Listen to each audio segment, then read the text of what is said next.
1 महीने के भीतर मुझे बीवर्टन, ऑरेगन में इंटेल प्लांट के ठीक पास 12 यूनिट का एक अपार्टमेंट हाउस मिल गया। उसके मालिक जर्मनी में रहते थे। उन्हें पता ही नहीं था कि उस जगह की क्या कीमत है। यहां भी वो बस इसे बेचकर जैसे तैसे पीछा छुड़ाना चाहते थे। $4,50,000 की इमारत के लिए मैंने $2,75,000 का प्रस्ताव दिया। वो $3,00,000 में तैयार हो गए। मैंने इसे खरीदा और 2 साल तक अपने पास रखा। उसी 1031 एक्सचेंज प्रक्रिया का इस्तेमाल करते हुए हमने उस इमारत को $4,95,000 में बेच दिया और इस पैसे से फीनिक्स, एरिजोना में 30 यूनिट की अपार्टमेंट इमारत खरीद ली। हम तब तक फीनिक्स जाकर रहने लगे थे और हमें वैसे भी बेचने की जरूरत थी।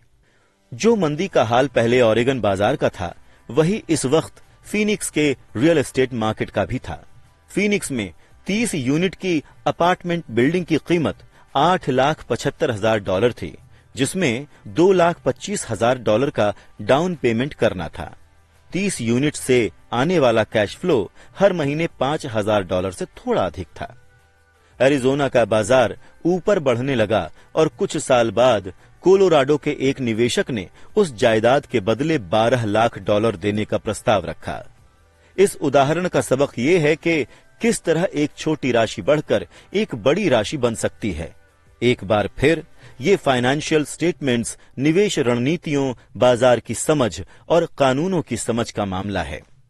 अगर लोग इन विषयों में माहिर नहीं हैं, तो स्पष्ट रूप से उन्हें सामान्य सलाह पर अमल करना चाहिए, जिसके अनुसार इंसान को सुरक्षित खेलना चाहिए।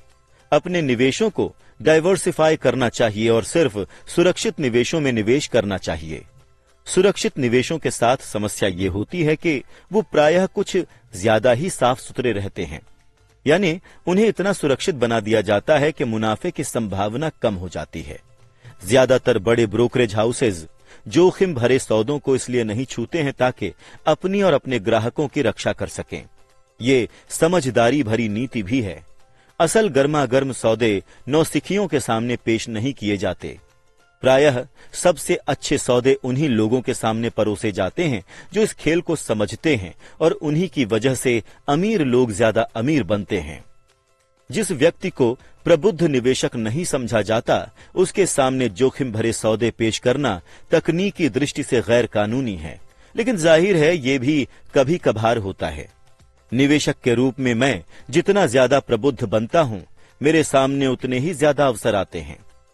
जीवन भर अपनी वित्तीय बुद्धि बढ़ाने का एक और फायदा यह है कि आपके सामने ज्यादा अवसर पेश किए जाते हैं।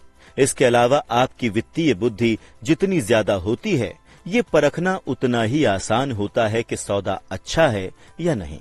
ये आपकी बुद्धि ही है जो किसी बुरे सौदे को पहचान सकती है या किसी बुरे सौदे को अच्छा बना सकती है।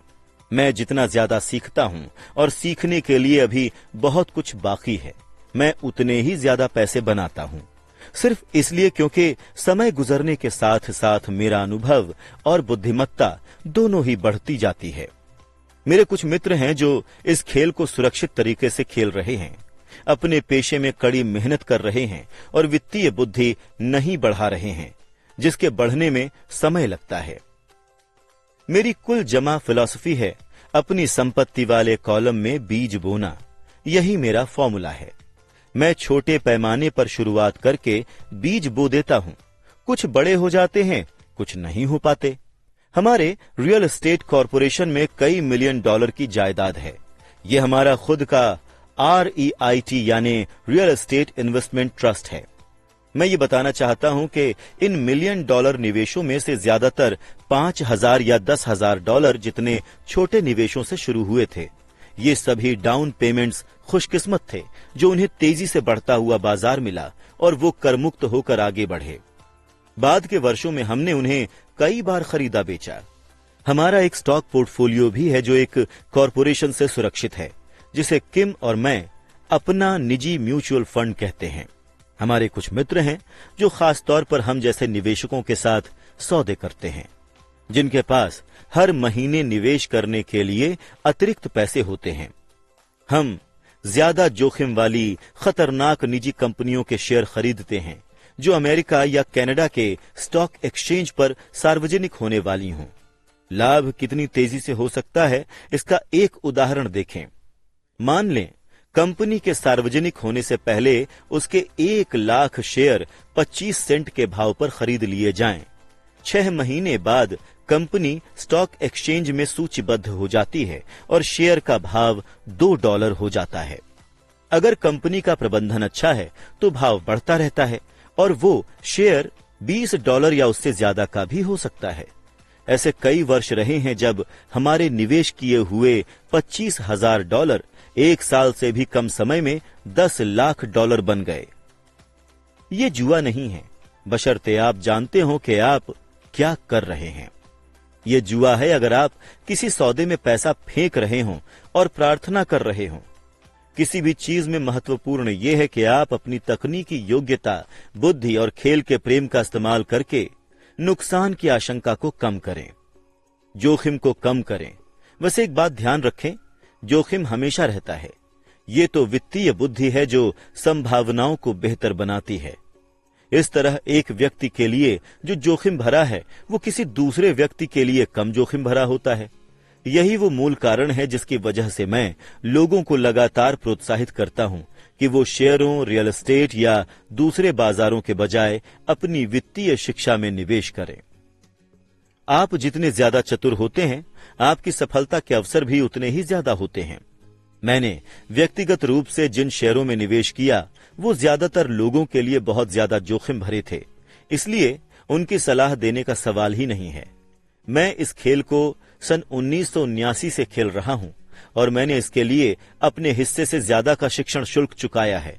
लेकिन अगर आप दोबारा पढ़ेंगे कि ऐसे निवेश ज्यादातर लोगों के लिए ज्यादा खतरनाक क्यों होते हैं, तो आप अपने जीवन को इस तरह से बना सकते हैं ताकि $25,000 को 1 साल में $10 लाख में बदलने की योग्यता आपके लिए कम खतरनाक हो। जैसा कि मैंने पहले कहा, मैंने जो भी लिखा है मैं आपको वैसा करने की सलाह नहीं दे रहा हूं। मैं तो सिर्फ इस बात का उदाहरण देने के लिए ये बता रहा हूं कि ये सरल और संभव है। मैं जो करता हूं वो विराट योजना में छोटे आलुओं जैसा है, लेकिन आम आदमी के लिए हर साल $1 लाख की निष्क्रिय आमदनी अच्छी है और इसे पाना खास मुश्किल भी नहीं है। ये काम 5 से 10 साल के बीच किया जा सकता है, जो इस बात पर निर्भर करता है कि बाजार कैसा है और आप कितने चतुर हैं। अगर आप अपने जीवन के खर्च कम रखते हैं तो $1 लाख की अतिरिक्त आय आपको सुखद लगेगी, चाहे आप काम करें या ना करें। अगर आप चाहें तो आप काम कर सकते हैं, या अगर आप चुनाव करें तो आप खाली रह सकते हैं और सरकारी टैक्स तंत्र का इस्तेमाल अपने खिलाफ करने के बजाय अपने पक्ष में कर सकते हैं। रियल एस्टेट मेरे निवेश की नींव है। मैं रियल एस्टेट से इसलिए प्रेम करता हूं क्योंकि ये स्थायी और धीमी गति से चलने वाली होती है। मुझे ठोस नींव पसंद है। इससे मिलने वाला कैश फ्लो काफी स्थिर होता है और अगर प्रबंधन सही हो तो इसका मूल्य बढ़ने का अच्छा अवसर होता है। रियल एस्टेट की ठोस आधारशिला होने के साथ अच्छी बात यह है कि इससे मुझे ज्यादा बड़े जोखिम लेने की अनुमति मिलती है, जैसा मैं खतरनाक शेयरों के साथ करता हूं।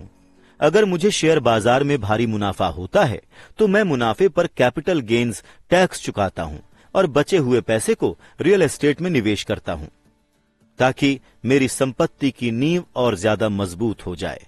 रियल एस्टेट पर एक बात और, मैं पूरे संसार की यात्रा कर चुका हूं और निवेश करना सिखा चुका हूं। हर शहर में मैं लोगों को कहते सुनता हूं कि आप रियल एस्टेट सस्ते में नहीं खरीद सकते। मेरा अनुभव इसका ठीक उल्टा है। न्यूयॉर्क या टोक्यो में भी शहर की बाहरी सीमा पर आकर्षक मौके होते हैं जिन्हें ज्यादातर लोग नजरअंदाज कर देते हैं। सिंगापुर में रियल एस्टेट के भाव काफी ऊंचे हैं, लेकिन वहां अब भी कार से छोटी दूरी के भीतर अच्छे मौके मौजूद हैं। इसलिए जब भी मैं किसी को कहते सुनता हूं आप यहां ऐसा नहीं कर सकते, तो मैं उसे याद दिलाता हूं कि शायद उसे ये कहना चाहिए। मैं नहीं जानता कि यहां ऐसा कैसे किया जा सकता है। अब तक बेहतरीन अवसर आंखों से नहीं दिखते हैं, वो तो दिमाग से देखे जाते हैं। ज्यादातर लोग सिर्फ इसलिए दौलतमंद नहीं बन पाते क्योंकि उनके पास अपने ठीक सामने मौजूद अवसरों को पहचानने का वित्तीय प्रशिक्षण नहीं है। मुझसे अक्सर पूछा जाता है, मैं कैसे शुरू करूं? इस पुस्तक के अंतिम अध्याय में मैं 10 कदम बताऊंगा जिन्हें उठाकर मैंने वित्तीय स्वतंत्रता हासिल की। लेकिन याद रखें, इसमें आपको हमेशा मजा आना चाहिए। जब आप नियम सीख लेते हैं, निवेश की शब्दावली जान लेते हैं और अपनी संपत्ति वाले कॉलम को बनाना शुरू कर देते हैं, तो मेरे ख्याल से आप पाएंगे कि ये खेल उतना ही मजेदार है जितना कि दूसरा कोई खेल होता है। कई बार आप जीतते हैं और कई बार आप सीखते हैं, लेकिन हमेशा आनंद लें। ज्यादातर लोग कभी इसलिए नहीं जीत पाते क्योंकि वो हारने से बहुत ज्यादा डरते हैं। इसीलिए मुझे स्कूल बहुत मूर्खतापूर्ण लगता है। स्कूल में हम सीखते हैं कि गलतियां बुरी होती हैं और गलतियां करने के लिए हमें सजा भी दी जाती है। बहरहाल, अगर आप इंसानों की सीखने की प्रक्रिया पर नजर डालें तो आपको पता चल जाएगा कि हम गलतियां करके ही सीखते हैं। हम गिरकर चलना सीखते हैं। अगर हम कभी ना गिरें तो हम कभी चल भी नहीं पाएंगे। यही साइकिल चलाना सीखने के बारे में सच है। मेरे घुटनों पर अब भी चोट के निशान हैं, लेकिन आज मैं बिना सोचे समझे गाड़ी चला सकता हूं। यही अमीर बनने के बारे में भी सच है। दुर्भाग्य से ज्यादातर लोगों के अमीर न होने का मुख्य कारण यह है कि वो हारने को लेकर दहशत में होते हैं। विजेता हारने से नहीं घबराते हैं, लेकिन पराजित घबराते हैं। असफलता तो सफलता की प्रक्रिया का हिस्सा है। जो लोग असफलता से बचते हैं, वो सफलता से भी बचते हैं।